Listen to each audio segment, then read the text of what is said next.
Hello l'équipe, j'espère que vous allez bien, j'espère que tu vas bien. On se retrouve pour une nouvelle vidéo qui me hype vraiment. Si tu me connais déjà et que tu viens de mes réseaux, bah un grand merci à toi.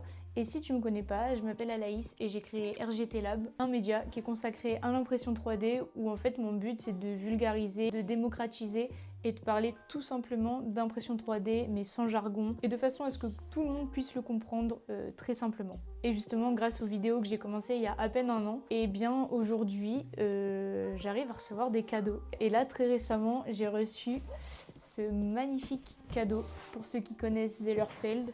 Et pour ceux qui connaissent pas, on va justement parler de tout ça dans cette vidéo. Donc qu'est-ce que c'est? En fait récemment j'ai contacté un designer que je suivais sur les réseaux sociaux et que je trouvais archi doué. Et il m'a tout simplement proposé de m'envoyer une paire de chaussures imprimées en 3D. Donc quel cadeau incroyable. Donc aujourd'hui voilà, je vais l'ouvrir avec vous, on va parler de la marque, je vais vous expliquer comment fonctionne Zellerfeld. Donc voilà, on va commencer sans plus tarder. Du coup, comment sont créées ces chaussures? C'est très simple. Tout part d'un designer qui va modéliser et dessiner la chaussure, la pièce, qui va ensuite être envoyée à une usine qui fabrique spécialement des chaussures en 3D. Et ensuite, elles seront vendues au client final via leur site internet, tout simplement. Donc pour parler de Zellerfeld, du coup, c'est une boîte allemande qui est située à Hambourg exactement, qui produit des paires de chaussures en 3D. Et donc cette usine a été fondée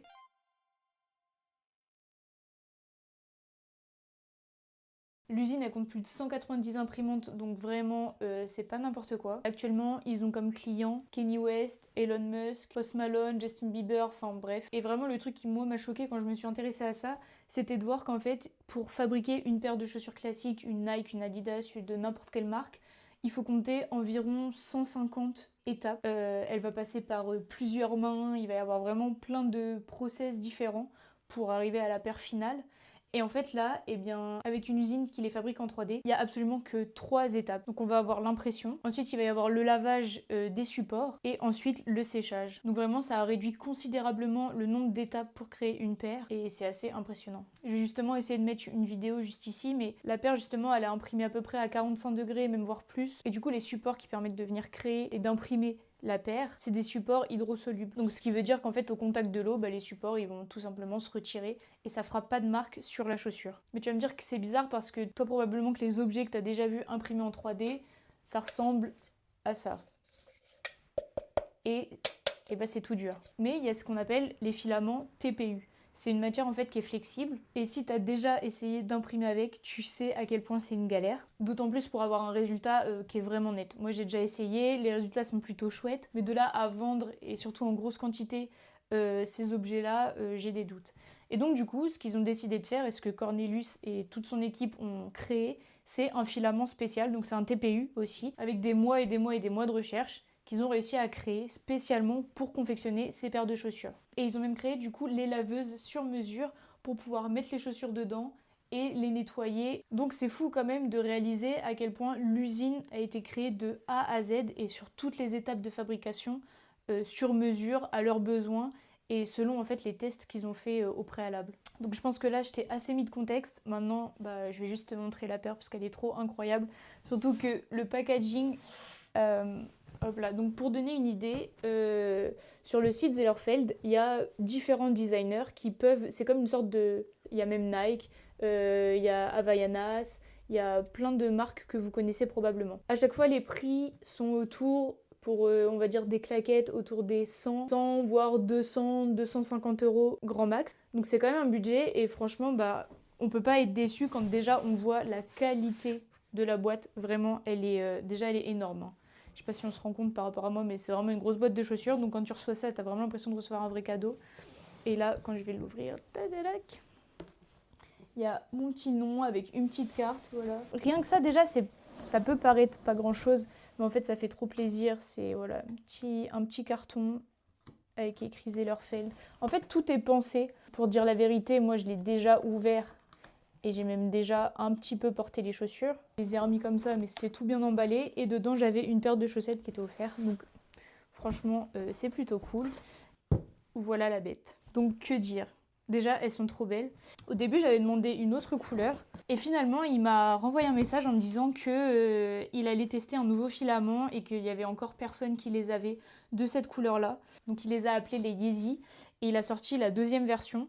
Mais dans la première version, eh bien, je suis en fait la seule à les avoir en jaune. Donc ça peut paraître pas grand-chose, mais moi, clairement, j'étais trop heureuse. Et je sais pas si on va... Hop là, si on va bien voir. Mais en fait, bah... la qualité de la paire. Étonnamment aussi, c'est ultra confortable. Je les ai pas portés très longtemps et sur des grosses distances, mais quand on met le pied dedans, t'as vraiment l'impression d'être dans des chaussons. C'est assez troublant.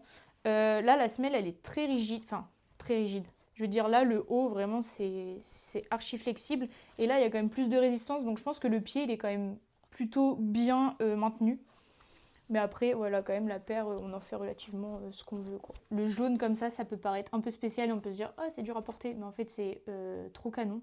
Il y a quand même le petit cas là de Camis. Ici, on retrouve aussi le petit cas. À l'intérieur, on a le logo Zellerfeld. Non, franchement, il n'y a rien à dire. En fait, les détails, ils sont dingues. C'est... Si vous avez déjà... Enfin, si tu as déjà essayé d'imprimer... ne serait-ce qu'une petite balle ou un petit objet en TPU, tu dois savoir à quel point c'est complexe. Et là, de voir qu'on arrive à réaliser des chaussures comme ça, déjà t'imagines en fait le nombre d'heures de travail, de recherche, de fail, parce qu'ils ont dû en rater tellement des paires avant d'arriver à un résultat comme ça. Enfin voilà, vraiment c'est trop stylé. J'étais ultra contente de recevoir ces chaussures. Et du coup, je m'étais dit, mais je suis obligée d'en faire une vidéo et d'en parler. L'objectif aussi, ça va être de les porter et du coup de faire un retour une fois porté sur du long terme, comment ça va se passer. Parce que bien évidemment, le problème, je pense, qu'on peut avoir avec ce genre de chaussures, c'est que du coup, ça résiste forcément pas à la chaleur, ou en tout cas pas très bien. Et là, j'ose imaginer quand il y a des fortes températures sur un bitume qui est vraiment brûlant, en plein été, en France, ça arrive voilà, qu'il y ait des animaux qui se fassent brûler les pattes, ou que même nous, enfin, il y a des fois où vraiment le sol est brûlant. Même sur du sable chaud, je me dis, je suis pas sûre que ça tienne hyper bien quand même. Donc à voir sur le long terme. Mais en tout cas, pour les avoir un petit peu essayés, un petit peu portés, c'est trop top et je m'attendais en fait pas du tout à ce confort-là, on va dire. Donc voilà pour ce qui est vraiment de la chaussure. Franchement, si on a un truc à dire, c'est peut-être juste à l'avant. Je sais pas si on verra bien. En fait, à l'avant, on voit un peu que ça a été la fin de l'impression. Il doit y avoir aussi des supports à l'intérieur. Mais voilà, en tout cas, elle doit être imprimée à peu près comme ça. Donc au-delà de voir que l'impression 3D en fait est vraiment en train de toucher tous les domaines et là de toucher même le grand public, puisque comme je vous ai dit, Nike a déjà sorti là au moins 3-4 paires en 3D et d'ailleurs ils sont en train de faire des grosses campagnes sur ça. Je pense qu'il faudra rester bien connecté. Il y a moyen qu'ils bombardent sur la publicité et l'impact en gros qu'ils vont avoir sur le design, la création de la sneakers et l'impression 3D. D'ailleurs, ce que j'ai pas dit, c'est que quand tu achètes une paire sur le site, tu as la possibilité de scanner tes pieds en 3D en fait avec ton téléphone. Du coup, ça leur envoie vraiment les bonnes dimensions et un peu le scan total de ton pied. Et donc, tu te retrouves vraiment avec des chaussures adaptées à ta morphologie. Enfin, je sais pas si on se rend compte à quel point c'est dingue et à quel point on a passé un step en fait dans le sur-mesure. Après, on va dire que le seul gros frein du coup pour ce genre de création, c'est le temps d'impression. Bien que du coup tout ait été réduit et que comme je l'ai dit, il n'y a que 3 étapes dans la fabrication, la fabrication FDM et donc en impression 3D est quand même très longue. C'est-à-dire que là pour une paire, il faut vraiment compter entre 24 et 40 heures d'impression selon la taille, selon le modèle et la complexité du modèle. Mais du coup c'est très long, contrairement à une sneakers classique où là on va être sur quelques heures grand max. Donc clairement, pour venir casser les prix et voilà obtenir, on va dire, des chaussures abordables, parce que je sais bien que tout le monde ne peut pas forcément se permettre de mettre 200 € dans une paire de chaussures, encore moins qui tiendra peut-être pas la chaleur ou quoi. Voilà, j'admets que ça peut être un petit budget, mais en même temps, avec le temps qui est passé derrière, toute la recherche qu'il y a derrière, il faut aussi rémunérer le designer qui lui a travaillé sur la création du modèle. Donc forcément, ça reste quand même un petit objet un peu de luxe. Donc voilà, je pense que j'ai clairement fait le tour. N'hésite pas si jamais tu as des questions, si jamais tu as envie aussi de voir d'autres présentations de produits. Je tenais juste aussi à vous remercier parce que clairement, si je reçois ce genre de cadeau, c'est grâce à vous et c'est grâce à la communauté qu'on est en train de construire. Donc vraiment, merci pour ça. Merci à Camille ce studio, à Joey qui a créé la paire parce que vraiment il est trop fort. Et d'ailleurs tous les autres modèles qu'il a sortis sont juste top. Je suis désolée, celle-ci vous pourrez pas l'avoir. Je suis la seule à l'avoir, mais allez voir parce que tout je mettrai tout en description. Mais voilà, il a sorti une deuxième version, il a d'autres modèles, il n'a pas que les Yeezy. Mais voilà, en tout cas, c'est du trop beau travail. Zellerfeld, si vous passez par là, j'espère qu'un jour je pourrai venir visiter votre entrepôt parce que clairement, ça fait trop rêver. Et quand je vois le parcours de Cornelius qu'a créé cette marque, je me dis que c'est incroyable et que la 3D va encore exploser sur les prochaines années, quoi. Donc merci à vous, n'hésite pas à commenter, à liker et on se dit à très vite pour la prochaine vidéo. Ciao!